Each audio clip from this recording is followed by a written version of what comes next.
Hello students, आज हम आपको concept of production possibility curve समझाते हैं। प्रोडक्शन पॉसिबिलिटी कर्व क्या है? Production possibility curve, production possibility frontier और transformation curve. It shows all possible combination of two goods that can be produced by making full and efficient utilization of given resource and technology। इसमें जो है हम क्या assume करके चलते हैं, हम जब कर्व बनाते हैं तो हम ये एज्यूम करके चलते हैं कि हम जो रिसोर्स है वो गिवन है और रिसोर्स का फुल यूटिलाइजेशन भी हो रहा है, यानी कि जितना उससे मैक्सिमम प्रोडक्शन ले सकते हैं हम ले रहे हैं, प्रोड्यूसर उससे मैक्सिमम प्रोडक्शन ले रहा है। केवल दो कमोडिटीज़ इसमें प्रोड्यूस की जा रही हैं, एक कोई भी दो कमोडिटीज़ हो सकती हैं। तीसरी चीज़ ये है कि जो टेक्नोलॉजी गिवन है वो कांस्टेंट रहेगी, उसमें कोई भी अपग्रेडेशन या चेंज नहीं हो रहा है। Technology is also constant. तो इसमें क्या हमने देखा कि दो कमोडिटीज़ का प्रोडक्शन होता है और ये भी हम एज्यूम करके चलते हैं कि रिसोर्स दोनों कमोडिटीज़ की प्रोडक्शन में इक्वली एफिशिएंट नहीं है। मोर एफिशिएंट वो कमोडिटी यहाँ पे Y के प्रोडक्शन में है और लेस एफिशिएंट कमोडिटी X के प्रोडक्शन में है। तो जिसकी प्रोडक्शन में वो ज़्यादा एफिशिएंट है उसको हम यूज़ वन, और जिसकी प्रोडक्शन में लेस एफिशिएंट है वो यूज़ टू, यानी कि रिसोर्स पहले का यूज़ वन में है और यूज़ वन से उसको शिफ्ट करा जाता है यूज़ टू में। तो डिफरेंट पॉसिबल कॉम्बिनेशंस जो दोनों कमोडिटीज़ के हो सकते हैं वो पीपीसी पे दिखाई जाएंगे। तो पीपीसी को बनाने से पहले हमको जो है पहले प्रोडक्शन पॉसिबिलिटी शेड्यूल जो है वो बनाना पड़ेगा। तो प्रोडक्शन पॉसिबिलिटी शेड्यूल में भी वही चीज़ दिखाएंगे कि it is table that shows all possible combination of two goods that can be produced by making full and efficient utilization of given resource and technology.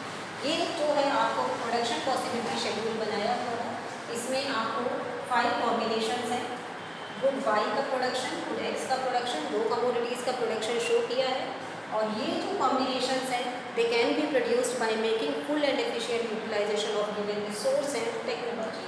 तो कॉम्बिनेशन ए में आप देख रहे होंगे, पहले यूज़ वन है, पहले इसमें यूज़ किया है रिसोर्स को, कमोडिटी Y के प्रोडक्शन में ये यूज़ वन है तो इसलिए नहीं अभी लिया है, इसका प्रोडक्शन 0 है और इसका 100 यूनिट्स का प्रोडक्शन है। तो ए कॉम्बिनेशन में क्या है दिखाया है कि पूरा जो रिसोर्स है उसको यूज़ वन में लिया है और पूरे रिसोर्स को यूज़ वन में पुट करके मैक्सिमम प्रोडक्शन 100 यूनिट्स का हुआ है। ऐसे ये गुड, इसमें X का कोई प्रोडक्शन नहीं है। Now the resource is shifted from use one to use two. As result producer और economy has to sacrifice some units of Y to increase production of good X, but one thing should be kept in mind. Here the increase in production of commodity X should be per unit increase, ठीक है, ये per unit increase होगा। अब इसको देखते हैं हम किस तरह से सेक्रीफाइस करेंगे। जैसा कि हमने पहले आपको बताया था कि इसमें मोर एफिशिएंट है, तो इसका मतलब इसकी हमें ज़्यादा क्वांटिटीज़ को सेक्रीफाइस करना पड़ेगा to increase the production of this commodity. But तो इसमें क्या किया, जब हम बी पे आए तो हमने इसको 10 यूनिट से इंक्रीज किया है। Here the production of Y has to be reduced by 10 units, it becomes 90 from 100, ठीक है, फ्रॉम 100 इट रिड्यूस टू 90। तो 10 यूनिट्स का जो है यहाँ कम हुआ है और यहाँ 10 यूनिट्स बढ़ गया है। अगेन देन कॉम्बिनेशन सी भी पॉसिबल है। Here we can produce 20 units of good X and 70 units of good Y।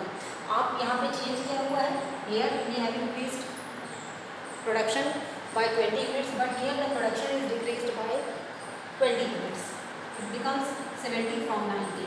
In B combination again the production of commodity X has been increased by 10 units, but again you see here the production of commodity Y is now reduced by 30 units, it has become 40 from 70.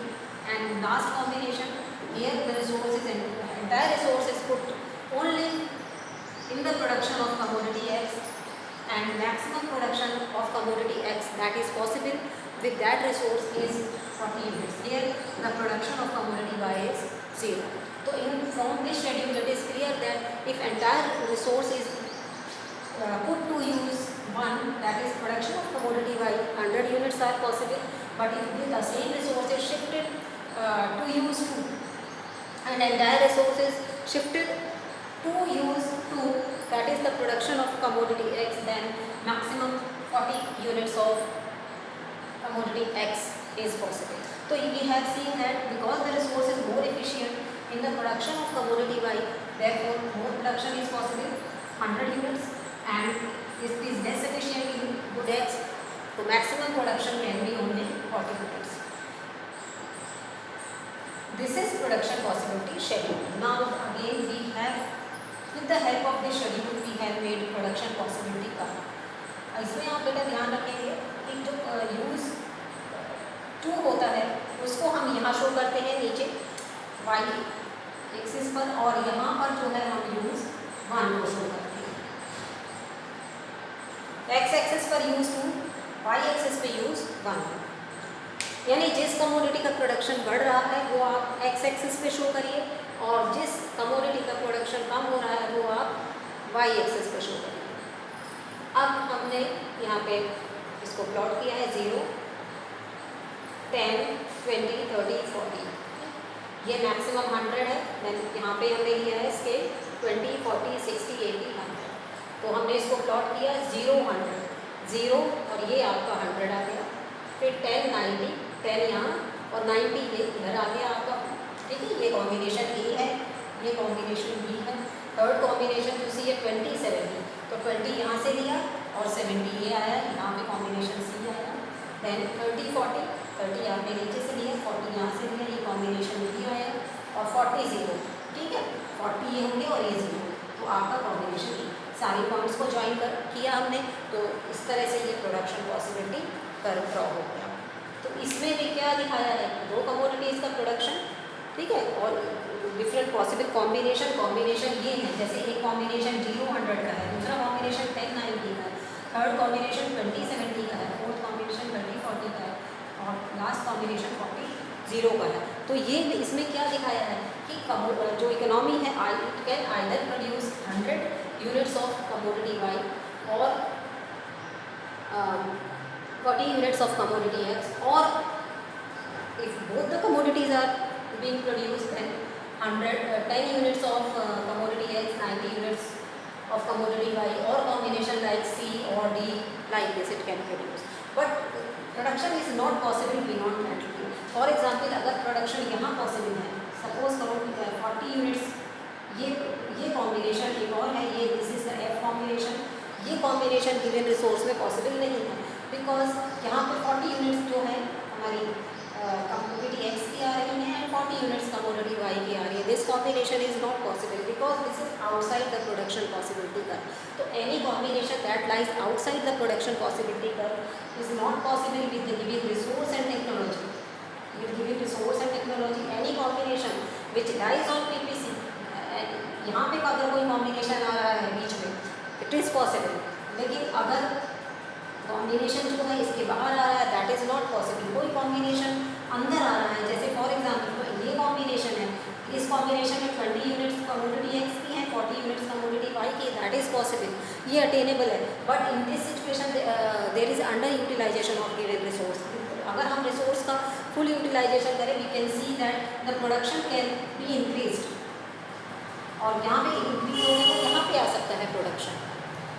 तो अंदर अगर production हो रहा है PPC में, तो इसका मतलब वो अंडर यूटिलाइजेशन हो रहा है रिसोर्स का, और इसके बाहर गिवन रिसोर्स में पॉसिबल नहीं है।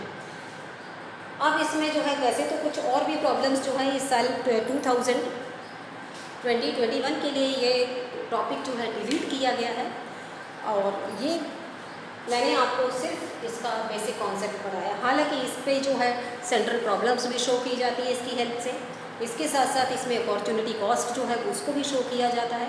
लेकिन अभी वो जो है सब ये चीज़ें डिलीट हो चुकी हैं, PPC का जो टॉपिक है ये डिलीट हो गया है।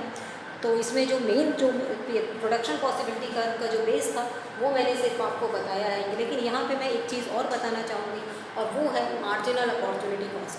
मार्जिनल अपॉर्चुनिटी कॉस्ट क्या है, सबसे पहले मैं मार्जिनल अपॉर्चुनिटी कॉस्ट कैलकुलेट करके दिखा रही हूँ।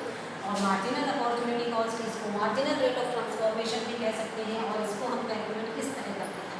मार्जिनल रेट ऑफ ट्रांसफॉर्मेशन को कैलकुलेट करने का फॉर्मूला हमारा delta Y upon delta X. Delta Y indicates loss in quantity, loss in quantity of commodity Y या क्वांटिटी सेक्रीफाइस्ड, और ये डेल्टा एक्स ये है increase in quantity of commodity x.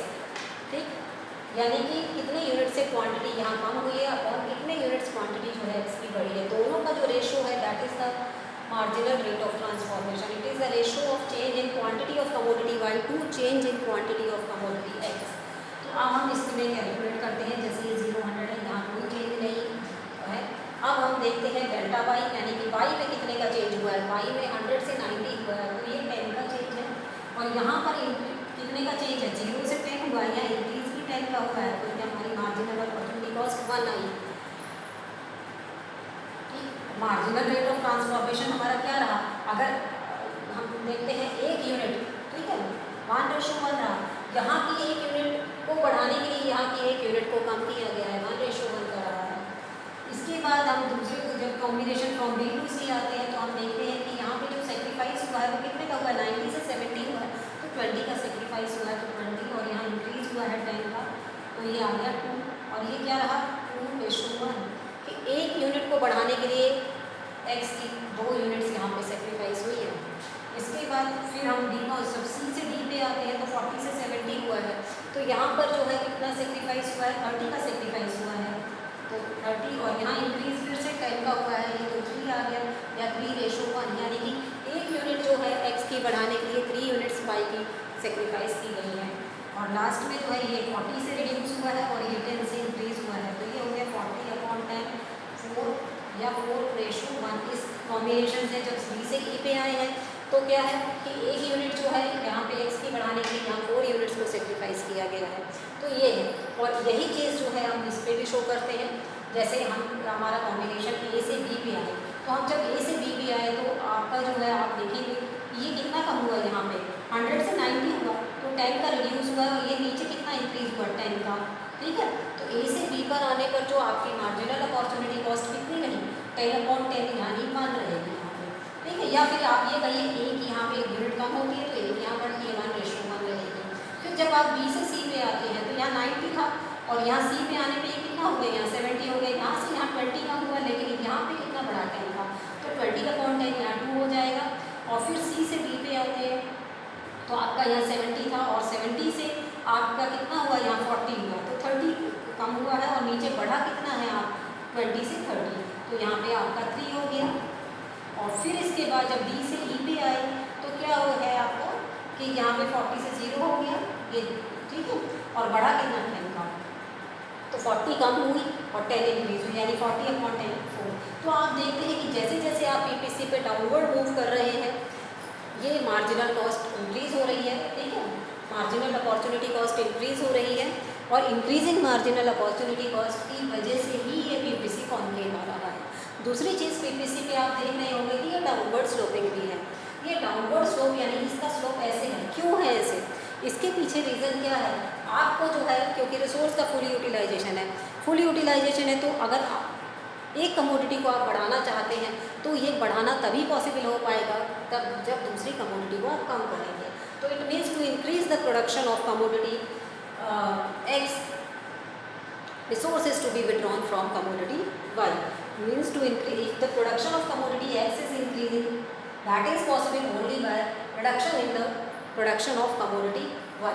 देखो ये प्रोडक्शन इंक्रीज हो रहा है इसका, लेकिन यहाँ पे प्रोडक्शन जो है क्या हो रहा है, कम हो रहा है, ठीक है। और ये क्यों करना पड़ रहा है, क्योंकि हमारा रिसोर्स फुली यूटिलाइज्ड है। अगर एक कमोडिटी का प्रोडक्शन बढ़ाएंगे तो ये तभी पॉसिबल हो पाएगा जब दूसरी कमोडिटी का प्रोडक्शन कम हो। तो पीपीसी की अगर प्रॉपर्टी पे आते हैं बात आती है तो ये ही प्रॉपर्टी होती है पीपीसी की, कि पीपीसी जो है वो एक तो डाउनवर्ड स्लोपिंग है। वो डाउनवर्ड स्लोपिंग क्यों है, क्योंकि एक कमोडिटी का प्रोडक्शन को बढ़ाने के लिए दूसरी कमोडिटी का प्रोडक्शन कम किया गया है। दूसरी चीज़ ये कॉन्केव आ रहा है। कॉन्केव क्यों आ रहा है, क्योंकि मार्जिनल अपॉर्चुनिटी कॉस्ट इंक्रीज हो रही है। मार्जिनल अपॉर्चुनिटी कॉस्ट क्यों इंक्रीज हो रही है, क्योंकि रिसोर्स दोनों कमोडिटीज़ के प्रोडक्शन में इक्वली एफिशिएंट नहीं है। मोर एफिशिएंट यूज से उसको लेस एफिशिएंट यूज में लिया जा रहा है। इसकी वजह से कमोडिटी वाई की क्या करना पड़ा है, ज़्यादा यूनिट्स को सेक्रीफाइस करना पड़ा है to increase per unit production of commodity X. अब इसमें जो है ये तो मार्जिनल अपॉर्चुनिटी कॉस्ट है। मार्जिनल अपॉर्चुनिटी कॉस्ट की क्या डेफिनेशन लिखेंगे? तो marginal opportunity cost can be defined as, या इट रेफर्स टू इंक्रीज,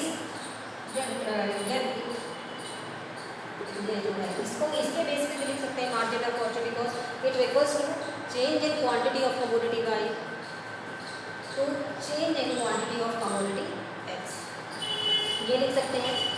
इसके साथ साथ ये भी लिख सकते हैं it is the rate at which commodity Y is sacrificed. ये वो रेट है जिस रेट पर कमोडिटी वाई को सेक्रीफाइस किया जा रहा है to increase per unit production of commodity X. अब इसमें अपॉर्चुनिटी कॉस्ट भी एक चीज़, ये तो हुआ मार्जिनल अपॉर्चुनिटी कॉस्ट। एक अगली चीज़ अपॉर्चुनिटी कॉस्ट है। तो अपॉर्चुनिटी कॉस्ट क्या होती है? देखो अपॉर्चुनिटी कॉस्ट क्या है, ये दो कमोडिटीज है। Opportunity cost is the value of factor in next best alternative use. तो इसमें जो है अपॉर्चुनिटी कॉस्ट, जैसे गुड एक्स की क्या है, अगर हमें गुड एक्स को प्रोड्यूस करना है तो क्या सेक्रीफाइस करना पड़ेगा? 100 यूनिट जो है कमोडिटी वाई। तो what is the opportunity cost of 40 units of commodity X? Opportunity cost of 40 units of commodity X is 100 units of commodity Y. Or what is the opportunity cost of 100 units of commodity Y? That is 40 units of commodity X. तो क्या है, किसी चीज़ को के लिए जो है, किसी चीज़ को प्रोड्यूस करने के लिए कुछ चीज़ सेक्रीफाइस करनी पड़ती है। तो जो सेक्रीफाइस किया जाता है वही अपॉर्चुनिटी कॉस्ट होती है, जो चीज़ प्रोड्यूस की गई है उसकी। It is the cost of next best alternative use of the factor। जो भी next best alternative use है उसकी जो है कॉस्ट है, that is the opportunity cost। जैसे आज आपने कॉमर्स लिया, आप कॉमर्स नहीं लेते, आप साइंस लेते, तो क्या होता? अगर आप साइंस लेते तो आपकी अपॉर्चुनिटी कॉस्ट कॉमर्स होती। आपने कॉमर्स लिया तो क्या सेक्रीफाइस किया है? साइंस सेक्रीफाइस किया है। तो science is the opportunity cost of commerce. एक टीचर है, अगर वो स्कूल में पढ़ा रहा है उसको 10,000 मिल रहे हैं, अगर वो स्कूल में नहीं पढ़ाए तो ट्यूशन पढ़ाएगा तो 8,000 है। तो स्कूल में पढ़ाने के लिए उसने ट्यूशन छोड़े, तो जो छोड़ा है वो अपॉर्चुनिटी कॉस्ट है। तो 8,000 is the opportunity cost of the teacher, क्योंकि उसने 8,000 के ट्यूशन्स छोड़े हैं। तो ये बेसिक चीज़ें जो अपॉर्चुनिटी, ये आपकी प्रोडक्शन पॉसिबिलिटी कर्व से रिलेटेड थी, वो मैंने आपको समझाई हैं। आई थिंक ये आपकी समझ में आया होगा, और अगर कुछ नहीं आया समझ में तो आप मेरे से क्वेश्चन भी करके पूछ सकते हैं। Thank you.